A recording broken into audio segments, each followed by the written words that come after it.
Download करें Dikshit sir Android app maths के किसी भी चैप्टर को टाइप वाइज पढ़ने के लिए। हेलो नमस्कार, मैं अवधेश दीक्षित आप सभी का इस यूट्यूब चैनल पर स्वागत करता हूं। आशा करता हूं कि आप सभी एकदम फिट एंड फाइन है। ठीक है, चलिए तो जैसा कि हमने बात करी थी कि आज से कि नई सीरीज चालू करेंगे, तो ये नाम एक स्टूडेंट ने सजेस्ट किया है। पहले हम सोच रहे थे लैंग्वेज का खेला, फिर एक ने सजेस्ट किया लैंग्वेज की हेरा फेरी, तो वो है, और थंबनेल में बाबू भैया भी बिठा दिए।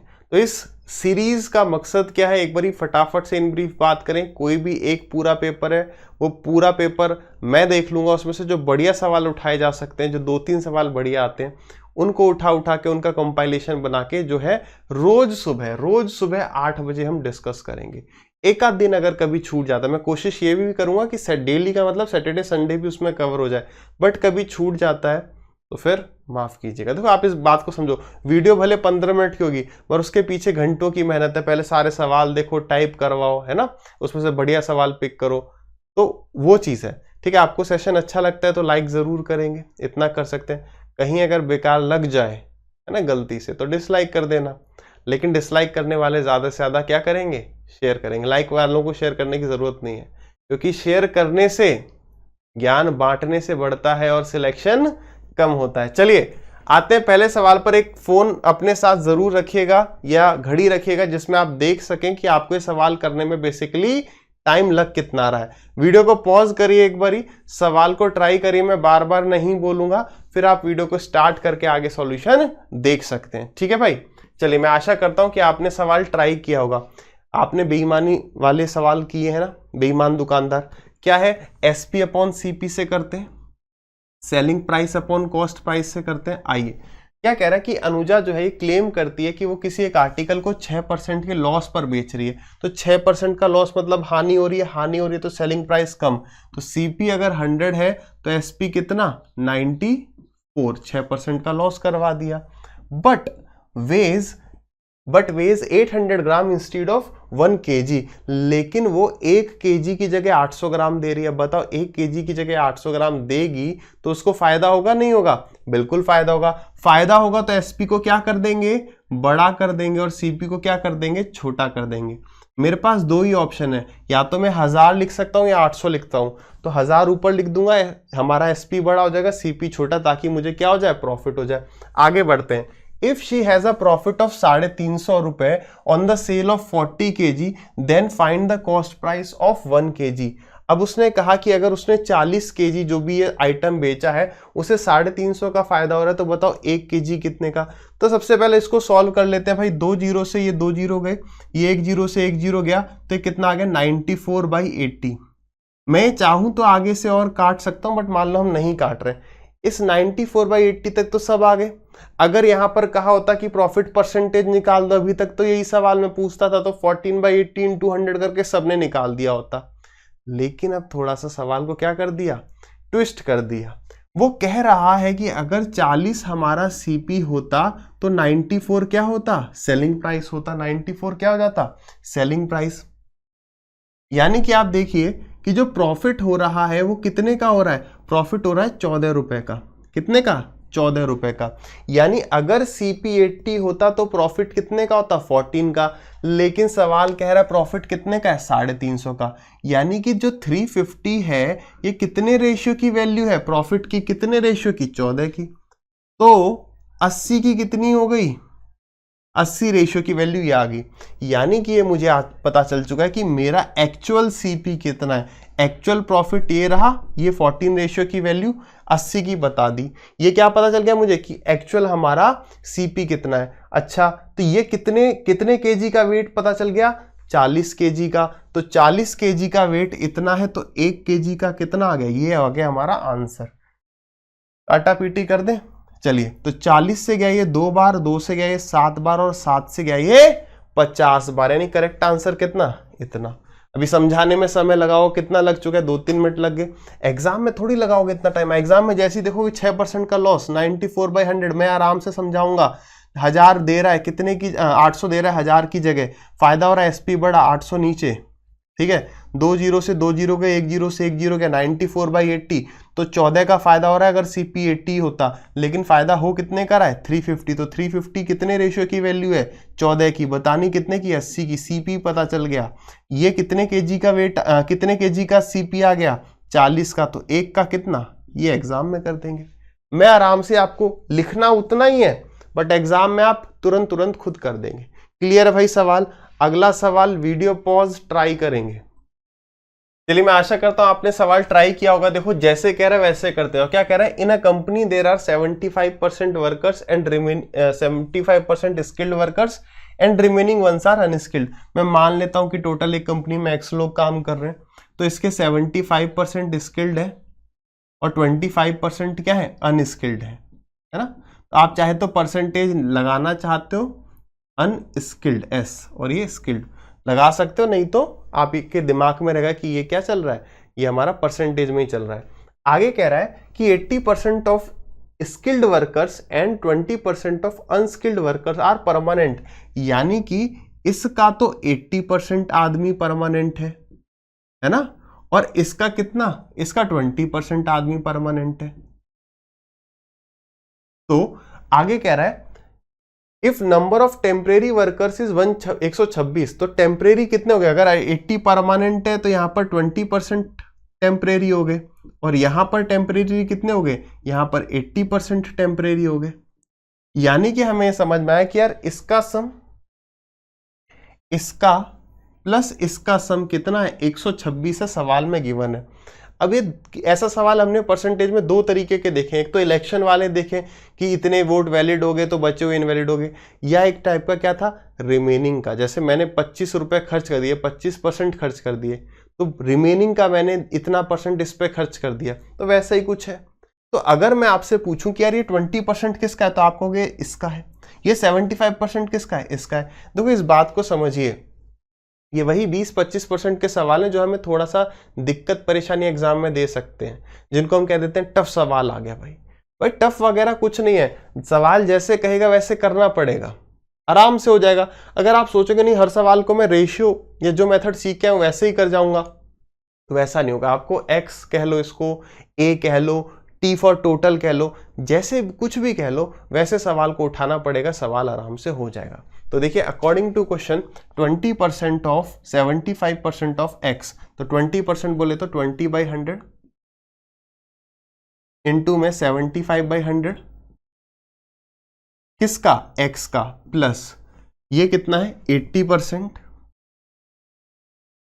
किसका 25% का, और वो 25% किसका X का बराबर है किसके 126 के। बस अब इसको सॉल्व करना है तो क्या करेंगे, जितना पार्ट में कॉमन ले सकता हूं उसको कॉमन ले लूंगा। जैसे नीचे तो मेरे को ये 200 दिख रहे हैं दोनों जगह, तो मैंने 200 ले लिए, उसके ऊपर 25 और 25 से गया ये 3 बार तो 25 भी ले लिया, ये 20 और ये 20 से गया ये 4 बार तो ये 20 कॉमन ले लिया। तो आप देखिए ब्रैकेट में क्या बचा 3x प्लस 4x यानी कि 7x बच गया, और इसकी वैल्यू कितनी है 126 के बराबर। जो काटा पीटी कर सकते कर दो भाई, 25 से गया ये 4 बार, 25 से गया ये 4 बार, 4 से गया ये 5 बार, और 5 से गया ये 20 बार, और 7 से फिर ये पूरा कट रहा होगा कितनी बार 7 1 जा 7 और फिर 7 8 जा 56, 18 2 जा 36, 360। ठीक है, तो x की वैल्यू कितनी आ गई 360। यही हो गया हमारा टोटल जो कि वो हमसे पूछ रहा था। क्या 360 ऑप्शन में है? बिल्कुल है, आखिरी में जाके। बात समझ में आ रही है भाई? ये सभी सवाल जो है किसी न किसी एग्जाम में पूछे हुए, कोई रेलवे का होगा, कोई अपना बैंकिंग का होगा, है ना, कोई अलग अलग एग्जाम के होंगे, बट ये सारे सवाल पूछे गए हैं। ठीक है, देखो देवारे देवारे कैसा सवाल पूछ रहा है ना, कुछ नहीं है, जैसे कह रहा है वैसे करते जाओ। पॉज करा, चलिए तो ट्राई भी कर लिया होगा। आइए पहले ट्राई करना है खुद। इन सवालों को कोई नोट वोट करने की ज्यादा जरूरत नहीं है, पढ़ तो आप चुके हैं। ऐसे न जाने कितने ही सवाल बन सकते हैं, कितनों के नोट्स बनाओगे। कंसेप्ट पे काम करिए, हर टॉपर यही कहेगा आपको, कंसेप्ट पे काम करिए। आप सोचेंगे वैसा ही सवाल मिल जाएगा, ठीक है, 70% पेपर हमेशा रिपीट होता है, थोड़ा बहुत 20-25% के लिए क्या करना है, कोई नए सवाल इधर उधर भटकना नहीं है, सवालों को समझते हुए करना है।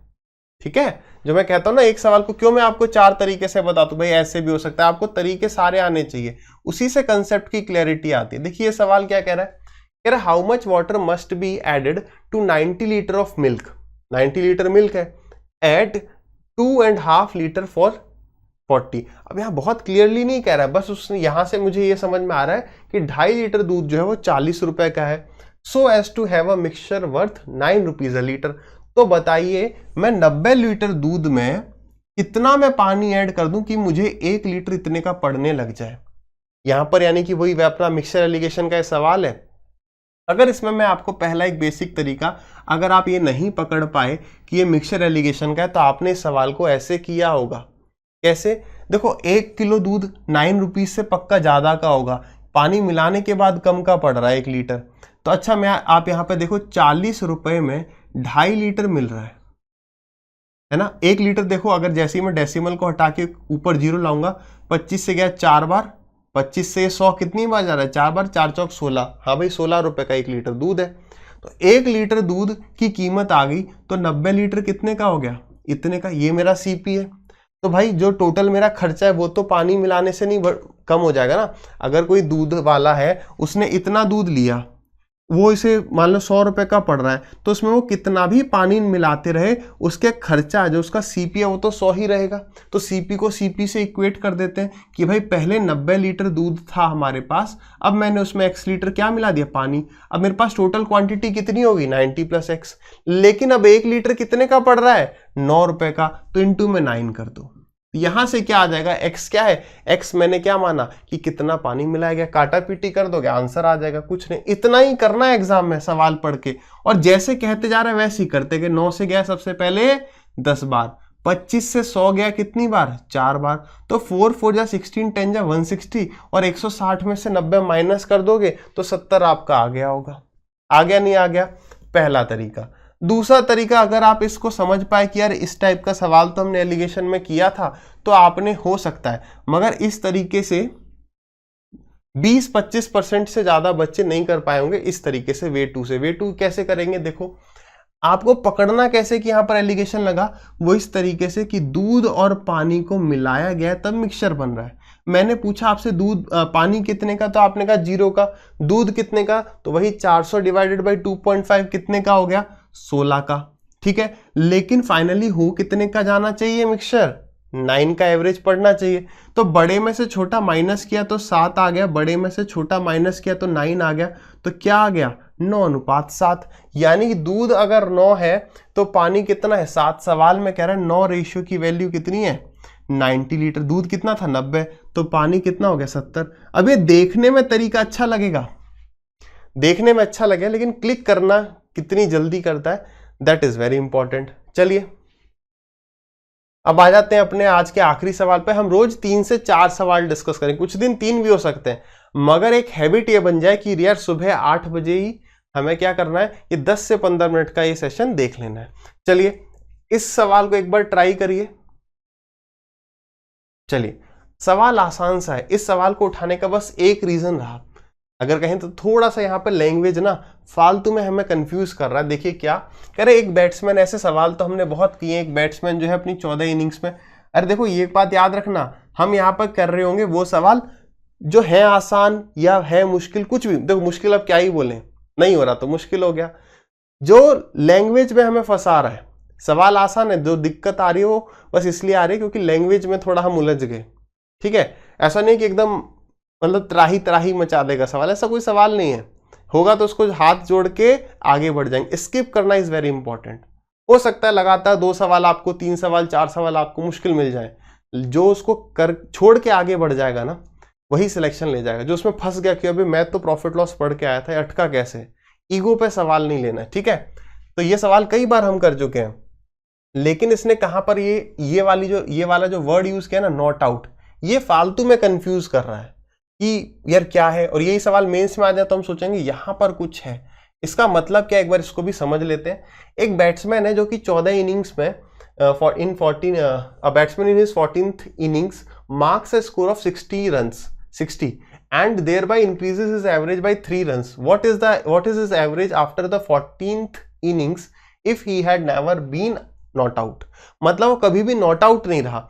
अब ये फालतू में कंफ्यूज करा, एक बार इस बात को समझ लेते हैं कि यार इसका मतलब क्या है, नहीं हो अगर आउट हो जाता तो क्या होता, नॉट आउट रहता तो क्या होता। देखो इसका मतलब क्या है, आप में से जो भी स्टूडेंट्स क्रिकेट देखते होंगे इतनी नॉलेज होगी, मान लो मैंने एक इनिंग में 10 रन बनाए, ठीक है, दूसरी में मान लो मैंने 100 बना दिए, और तीसरी में मान लो मैंने कितने बना दें, 10, 110 हो गए, ऐसा करते हैं 40 रन बना लेते हैं, ठीक है। अगर मैं यहाँ भी 10 रन बना के आउट हो गया, यहाँ 100 रन बना के आउट हो गया, यहाँ पे 4 बार बना के 40 रन बना के आउट हो गया, तो करते क्या है, इन तीनों को ऐड कर देते हैं और डिवाइड कर देते हैं मैं कितनी बार आउट हुआ, 1 2 3, तो यहाँ पर मेरी 3 इनिंग्स मानी गई।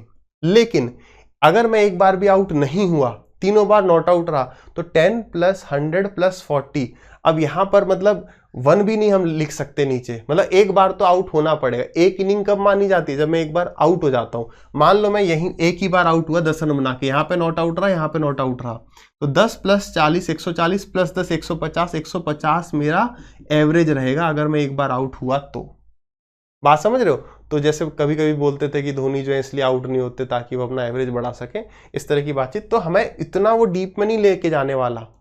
यहां पर वो यही कहना चाह रहा था, ये वही जो सवाल नॉर्मली पूछा जाता है वही है, बस ये कंफ्यूज करने के लिए दे दिया है कि वो कभी भी नॉट आउट नहीं रहा, मतलब हर बार वो आउट हो जाता था। यानी इनिंग्स जो है वो अगर 14 इनिंग कह रहा है तो वो 14 ही बार आउट हुआ है। बात समझ गए। अब कभी इसको देख के मेंस में देख के इसको सलामी मत ठोक देना, अब यार ये तो कुछ गहरी बात कह रहा है। क्लियर है। आ जाइए सवाल पर। A man in his 14th innings, अच्छा हाँ, तो अब सीधे आ जाते हैं सवाल पर। कैसे करते थे, यहाँ पर 2 पार्ट हैं, एक है 13 इनिंग्स वाला, है ना, किन 2 चीजों को मैं मिला रहा हूं, 13 इनिंग्स और 1 इनिंग, आया ना। 13 इनिंग में उसने कितने रन बनाए मुझे नहीं पता, लेटर से उसने x रन बनाए, ठीक है। लेकिन बाद में क्या होता है, बाद में उसका जो एवरेज है वो 3 से इंक्रीज कर जाता है, his average increase by 3 run. तो अब कितना हो गया, x + 3 आ जाएगा बीच में। और अगर मैं आपसे पूछूं इस 1 इनिंग में उसने कितने रन बनाए थे, तो आप कहोगे उस 1 इनिंग में उसने 60 रन बनाए थे। बस खत्म। हमें बताना क्या, अब ये ढूंढो बताना क्या। अब गलती क्या हो सकती है ना, यहां पर उसने पूछा क्या है, बताइए what is his average after the 14th inning, 14 inning के बाद, 14 इनिंग के बाद उसका एवरेज कितना था, तो ये है मेरा आंसर, x + 3। अब देखो एक बार निकालते हैं, यहां पर x की वैल्यू निकलेगी, लेकिन हमें निकालनी किसकी, x + 3। यहाँ पे 2 ऑप्शन हो सकते हैं जिनका 3 का डिफरेंस हो, देखो ये रहा 3 का डिफरेंस और यहां भी 3 का डिफरेंस है। बात देख रहे हो। हमें बताना है यहाँ पर क्या, x + 3 बताना है। तो देखो कैसे करते हैं वही, अब तो ये नॉर्मल मिक्सचर एलिगेशन या एलिगेशन का रूल सॉल्व करने वाली बात है। दोनों का डिफरेंस कितना, 3। तो अगर एक रेशियो की वैल्यू 3 है तो 13 रेशियो की वैल्यू कितनी हो जाएगी, 39, ठीक है। इससे ये क्या है, बड़ा है, तो इससे क्या होगा, बड़ा होगा। और बड़ा होने का मतलब कि 60 - x + 3 की जो वैल्यू है वो बराबर है 39 के। अब देखो मैं यहां पर ज्यादा इसको ब्रैकेट को खोलूंगा ही नहीं, क्योंकि मुझे इसी की वैल्यू निकालनी। इस पूरे को मैं वहां लेके गया, इसको यहां पे लेके आ गया, तो एक कितना आ गया, 21। किसकी वैल्यू, x + 3 की वैल्यू आ गई। अब कोई स्टूडेंट अगर x की वैल्यू निकालता तो अच्छी बात है कि यहाँ पर 18 ऑप्शन में ही नहीं दिया, एग्जामिनर बढ़िया था, इसने 18 ऑप्शन में ही नहीं डाला, वरना x की वैल्यू निकालते तो 18 एक ऑप्शन देता, हम 18 टिक कर देते। लेकिन उसने पूछा क्या था कि उसकी फाइनल एवरेज कितनी रही, तो 13 इनिंग + 1 इनिंग की एवरेज ये रही बीच में, ठीक है। तो आई होप आपको सेशन बढ़िया लगा होगा, लाइक जरूर करिएगा। फिर मिलते हैं कल ऐसे ही कुछ सवालों के साथ। टिल देन हंसते रहिए, मुस्कुराते रहिए और मेहनत करते रहिए।